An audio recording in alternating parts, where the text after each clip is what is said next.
Hi everyone, and welcome to my channel. Today we're going to be doing the first pay week for us in our budget. Before I begin that, I just want to apologize for not being around on my channel lately. If you've watched any of my previous videos, you probably knew that I was having a day surgery procedure, which I had, and I ended up having some complications from that. So I've just been resting and recuperating for the last couple of weeks, which is why I haven't been around. So I just wanted to apologize for that and to let you know that I am back, hopefully in full force, and I will be doing my videos for you. So today, as I said, we're going to be doing our budget for our first payday, which is on the 2nd of January. And I just opened it up to this page so that you can see that I already completed my monthly calendar, and I just put in all of our bills and paydays that have to be done this month so that I can keep track of those as I do my budgets for the month. So we're going to turn to this page, and as I mentioned before, all of the forms that I use in my budgeting videos are available on my Etsy shop, which is Kingdom Planner Canada, and these are available to purchase for a digital download from there. So we're going to use this paycheck tracker form, and this is actually our first paycheck for this month is actually going to be January the 2nd, which I realize is not until next week. But I do like to do this ahead of time so that I know what our projected income is, what our projected bills are, our envelopes and our sinking funds, and what we might have left over for extra debt payment. So I'm going to go ahead and get started. And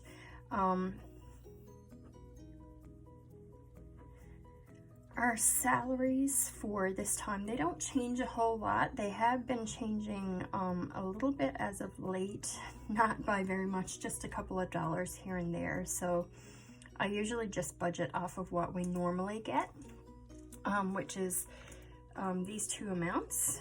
We get those bi-weekly. And if I add those together, we get $2,094.95.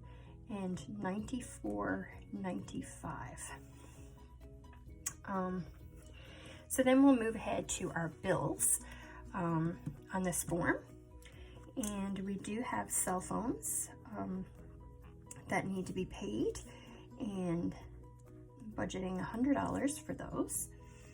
And then we do pay our church, and I'm also budgeting $100 for that. Our truck payment,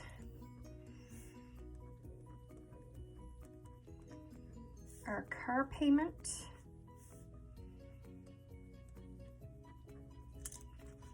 then we have our camper or travel trailer,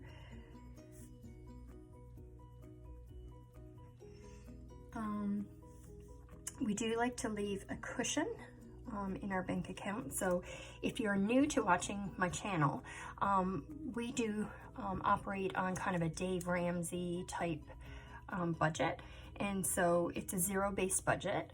However, I don't feel completely comfortable with bringing my checking balance down to completely zero, just for the fact that there could be things that I forget. There could be things that come up that I wasn't expecting, that kind of thing. So I like to leave a cushion in my bank account of $40 every pay period. And we leave this here when it does get to a certain amount, say a couple of $100s, we will put it over to an extra debt payment. But I do like to leave this amount here in my account, just in case, so that it doesn't, if something was to come up, it doesn't put me into an overdraft situation. And I've had people ask me that before. Do you bring your bank account down to nothing? And no, I don't. Some people do. Some people are comfortable with that. If you're comfortable with that, then that's completely fine. I'm not completely comfortable with that, so I do leave a little cushion in there just so that there's a little bit of wiggle room if we need that. Then we do have a loan interest payment this time, and that is $50. And we have our Amazon Prime, and we pay our Amazon Prime monthly, and that is $10. So if I total these together, 200, and then I have 402, 42, 236, 76, 131, 78, 40, 50, and 10. That gives me $1,000.70, or $1,070.96, sorry. So then if I take my income and subtract my bill total, I have $1,023.99 remaining. So then we're going to move over to our envelopes. And our envelopes are basically, we operate on a cash budget. So our envelopes are basically the money that I withdraw from the bank that we use for our expenses for the next 2 weeks. So our categories are food, and we budget $250 for 2 weeks. And then miscellaneous. Miscellaneous is just a fund, say we have prescriptions that come up or that is not covered by our insurance, or we go over in our food budget or that kind of thing. I just budget $30 in case of miscellaneous expenses that we are not sure of. Then we have a fun category. We sometimes use this for date night. We sometimes use this for family night, that kind of thing. So we budget $40 for that. Gas, we budget $200. Beauty, so this is a category that we use for haircuts, shampoo, toiletries, that kind of thing. This comes out of this category. That's $30. Then we have household. So our household category covers things like garbage bags, cleaning supplies, those kinds of necessities. So that's $30 in there as well. Then my husband gets spending money, and I get spending money.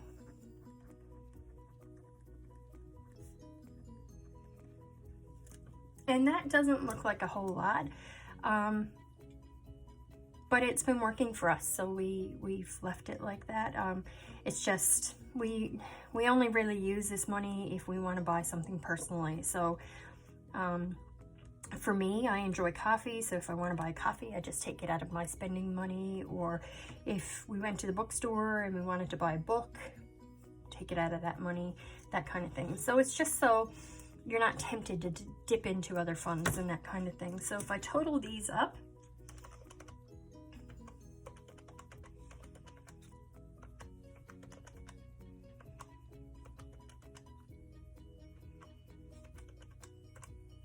$620 for our envelopes. And so if we take this that we had, total that we had left over, and deduct 620, we have $403.99 remaining. So then we move on to our sinking funds. Our sinking funds are things that we're saving up for, such as Christmas for next year. We'll start that all over again, and we'll have a sinking fund for Christmas. We have a sinking fund for pets, so that we can purchase food for our pets, or if they need to go to the vet, or they need haircuts, or that kind of thing. So I'll explain to you as we go along what our sinking funds are. So like I said, we have Christmas, starting all over again for a brand new year for Christmas. And this time we're going to put in $60. And then we have pets. We're going to budget $40. Then we have clothes. Clothing, we only budget $10. We don't really need anything, and we just put this in and it accumulates so that if there is something that comes up that we may need, we take it out of this fund. Then we have girls. We have 3 teenage daughters. So we keep a sinking fund in case we need to buy something for them. Even things like school field trips, that kind of thing, we would take that out of this fund. Then we have camper insurance. So this is for when the insurance comes due on our travel trailer. We already have it saved up and ready to go. So we budget $25 for that per week, or bi-weekly, sorry. And then we just recently started a car maintenance fund, and we're only putting in $10 bi-weekly for that. We both have new vehicles, and most everything is included in the warranty packages and things for those new vehicles. But I wanted to create a sinking fund just in case we wanted to buy a new set of tires or something came up. So we're just putting a little bit of money away for that. And then we have a birthday fund. And we're putting $10 in that birthday fund. And we have a new category for the new year, and it's a travel category. My husband and I have been chosen through our jobs to go to Israel on an educational type trip in October, and our employer will pay for a majority of the trip, but we do have to fund some of it, so we are saving for that so that we can go on that trip. So that's a new fund for the new year.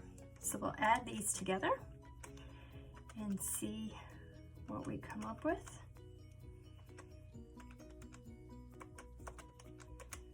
That's 200. Actually, I'm going to add that again.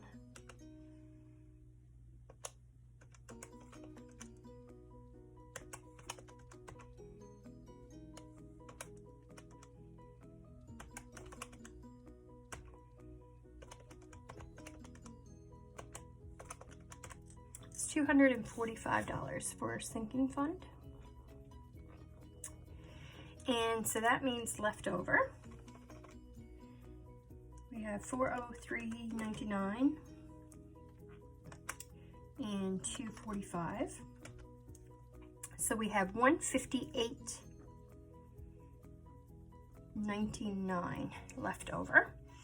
And so we are going to take this, I'll round it up to $159, and we're going to move back over here, and in our extra debt payment, we will make an extra debt payment on a credit card,